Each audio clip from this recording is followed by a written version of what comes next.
Hello everyone, what's up? Welcome back to another video, and today we are going to be continuing our stadium rankings, and we will be ranking the championship stadiums. That's right, we're going 24th to 1. I'm really excited to go through all the stadiums. We've got some really iconic stadiums, some even better than Premier League stadiums, so it's going to be really interesting. As I did last time, judging them on mainly the character of the stadium, the aesthetics, which is what looks really nice. And if you like the video, make sure you like, subscribe, ring the notification bell, and let's get into it.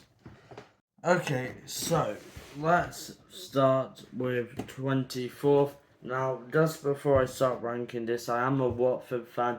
Obviously, they are in the Championship, but I don't like to be biased, so there's no bias in this video. 24th is Kenilworth Road Stadium of Luton Town. No bias intended. It's just falling apart, isn't it? It's decrepit. It's in the middle of houses. You have to go through someone's back garden to get into the away end. It's just decrepit. It's falling apart. It's I don't know how you play professional football there. It's falling apart. That's what I'm saying.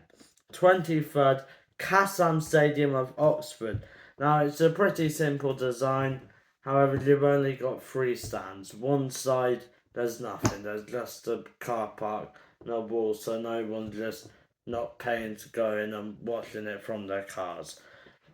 It's just a bit lazy, if you know what I mean. I do know that they're potentially getting a new ground though, so hopefully that might be a bit better than this. 22nd, the Swansea.com Stadium. Now, obviously, it's a really nice modern stadium. I think was opened in this century. Yeah, I really like it. Is very modern, but as you'll probably see as we go along with the grounds, I do like many other people prefer the older grounds with the more character, the more iconic grounds which have been around for a longer time. This one is just a bit soulless. It's the same all the way round the bowl, so that's why I've not put it any higher. So just in the relegation zone in 22nd, then 21st is CBS Arena, Coventry if you don't know. Yeah, Castle Oxford Swansea.com Stadium. Swansea, believe it or not. And then CBS Arena, Coventry. Yeah, it's a bowl again, apart from one stand where you have a little up, a bit of tiny balcony thing. I think that the executive box is there.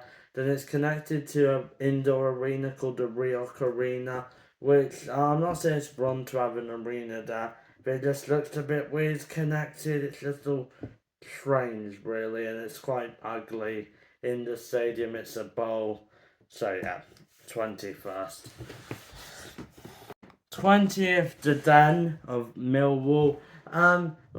It's more old fashioned and has more character than some grounds above it. However, it's four stands which are basically the same, one level, a second level. And it's basically that for all four stands. They're all separated, but it's just boring if you know what I mean. Like, there's no real twisty, interesting elements there, so that's why it's so low. 19th, I've got the MKM Stadium of Hull City. Look, it's architecturally and aesthetics wise, it's a beautiful stadium. Very nice, very smooth and everything. But does a football team really need to have a spaceship as a stadium? Like, if you see pictures of it, it's just really, it's too beautiful and architecturally perfect and everything. It's too good in a way. 18th, in my opinion, is the most overrated ground in the Championship. That is Deepdale at Preston. I get it, it has so much history, it's so good. Preston, a very historic club. However, again, it's boring. It's a bit like Millwall, however, they do have like a smaller stand with Deepdale. One stand's a bit smaller, which I guess helps it a bit, but still, it's boring. I don't like, if you look at pictures, they've got the seats and then between each stand it's like a bit closed in kind of. I just don't like that. It's really blocky. That's not too keen to be honest. Then 17th Home Park at Plymouth Argyle. It's a really nice little ground with lots of characters going around here. Then you have a stand which has 2 levels, so it's pretty nice. However, it is a bit small for the championship and just not as good as some of the great grounds we have here, but I don't mind it. It is a nice little ground. Then 16th, Loftus Road. So QPR's Loftus Road. It's a really nice ground with lots of character, lots of different stands. Nothing's the same. Like it's in the middle of houses, like Luton's, but a bit better organised. As in, you don't have to go through someone's back garden to get into the ground. And yeah, it's nice, but I just feel like it is a bit small and just not as good for the championship because we've got so many great grounds here. 15th, I've gone with the Cardiff City Stadium. Yeah, it's again a modern stadium. As I said, modern stadiums, I'm not too keen on them, but it's nice. It has got one slightly raised stand now, which makes it a bit better. It used to be completely flat. It was terrible then. It's a bit less symmetrical now, but still very symmetrical. But it's okay as a ground. I don't mind it, but yeah, 15th. Then 14th, the Riverside Stadium, Middlesbrough. Very similar to Cardiff's ground. Just, I prefer it a little bit more. It feels like it has more character by the river and everything. Again, it is a modern stadium, but look, it's still a nice, aesthetically pleasing ground. And you do want that from a stadium. So I do like it, but again, as I said, I'm not the biggest fan of modern stadiums. Too symmetrical. 13th, another modern ground. Is this not the last one, but we're almost finished with the modern grounds. Pride Park, Derby. It's all like the corners are all round. That's the problem. It's beautiful again. I do really like it, but it is too nice, isn't it? It's almost a bowl, but they have a slightly raised stand, which helps it a bit.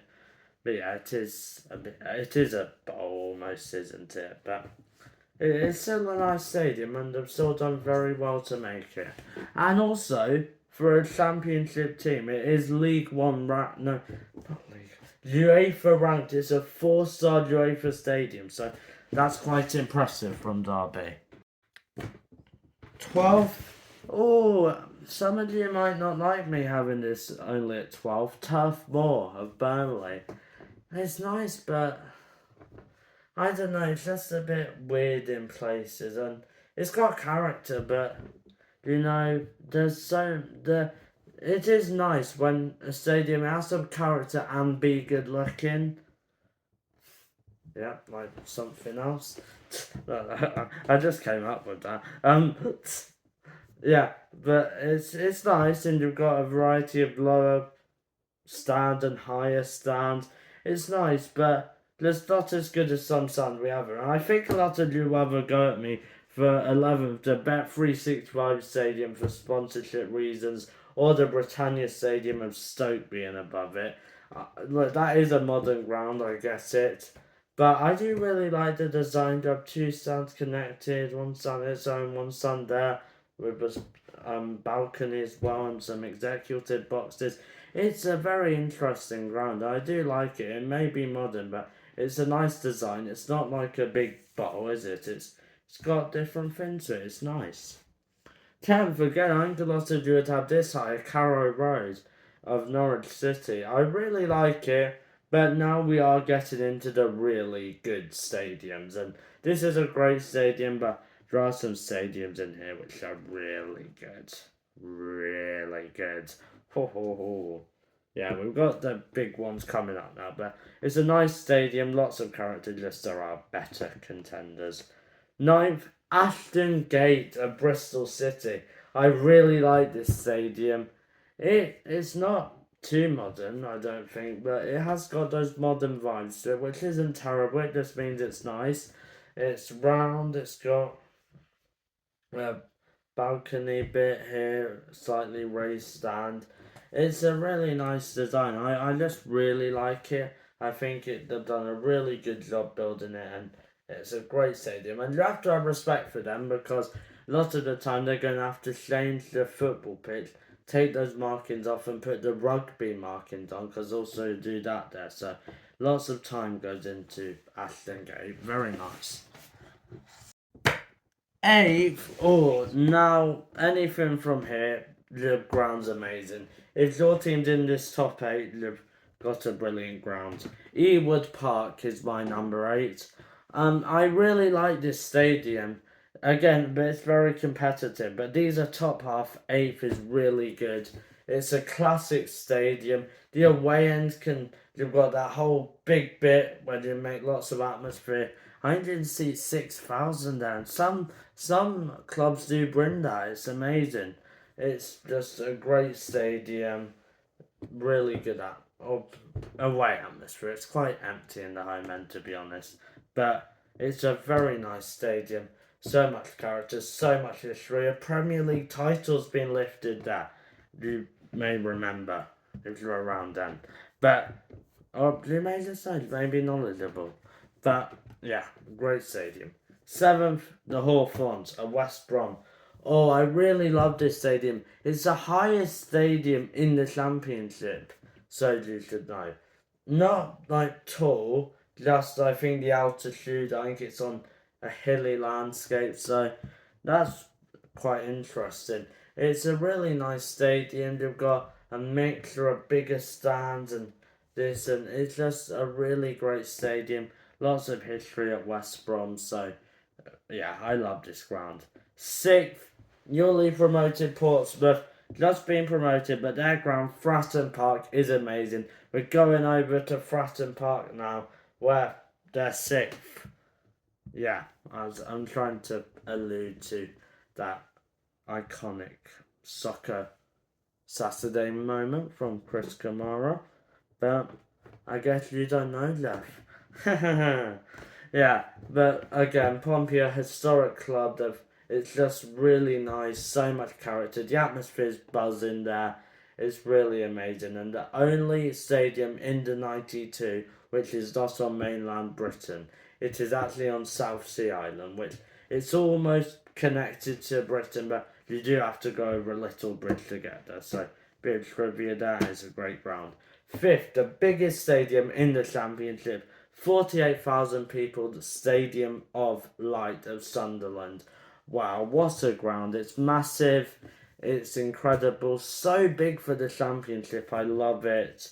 And you've got some are just really big one-tier stands. You have little upper tier, where in some of it you have the away fans. Don't know why in the northeast, Sunderland and Newcastle, they both put away fans up in the gods. It just seems like they do that.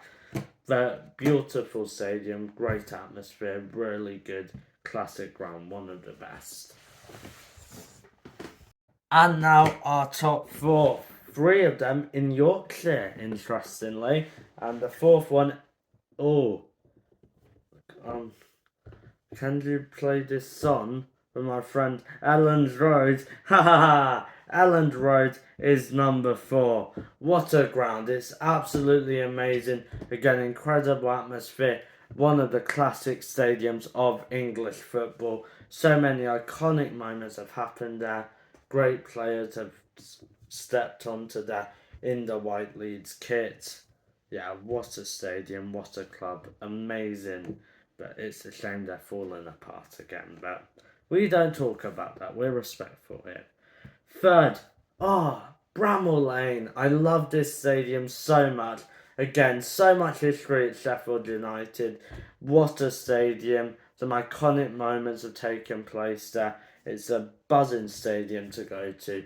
It's just really beautiful. So much character for the Blades there. One of those iconic stadiums again that you have to love. Then 2nd, Hillsborough. Of course, many iconic moments have happened here. Both of the Sheffield teams are in the top 3. Their grounds are incredible. Yeah, Hillsborough, one of the most famous stadiums in English football. The atmosphere is amazing there. The everything is just incredible about this stadium. Words cannot describe. It's iconic. It's one of the biggest stadiums in the Championship. It's amazing. Sheffield Wednesday not been as good as of late, but I'm sure they'll pick up eventually. I love this stadium. It's brilliant. And then my number one. Remember, I'm a Watford fan, but I'm not biased because number one is Watford Vicarage Road. Yes, how long could I spend talking about how this is the greatest stadium in English football, never mind the Championship? It's incredible. You've just got so wonderful. The Graham Taylor stand of 2 tiers, so incredible. The Rookery stand, the real yellow wall. Isn't it amazing? A massive stand behind the goal, which makes Vicarage Road a fortress. The reason why we've only dropped 2 points there this season. The Elton John stand, where the players emerge from and are welcomed. What an incredible stand. What an incredible design. Some more shallower seats, some more steeper seats at the back. And then you have the family stand. Wow, the first ever family stand. Where would football be without this historic stadium? What's just history and heritage? Then you have the away stand. Lots of misery coming out of the away stand. This is the most beautiful stadium in England, in the world. It's incredible. Yeah, I don't. Oh, who could argue? Yeah, I don't think anything was too controversial there. You just got to pick the right choice, haven't you? And obviously, the best stadium in the world is Vicarage Road. That's where it's number one in the Championship list. So yeah, incredible stadium. But yeah, obviously, it's just got to be that way, hasn't it? Watford, the best team in the world, the best stadium in the world. It just fits, doesn't it? Okay, well, that is your video. What did you think? Did you disagree with me? Obviously, you won't disagree on number one, but any others? Would you say maybe Turfborough or Carrow Road a bit low? Make sure you tell me. And then, as I said at the start of the video, make sure you like, subscribe, ring the notification bell so you never miss an upload. And one more thing left to say. Bye and peace.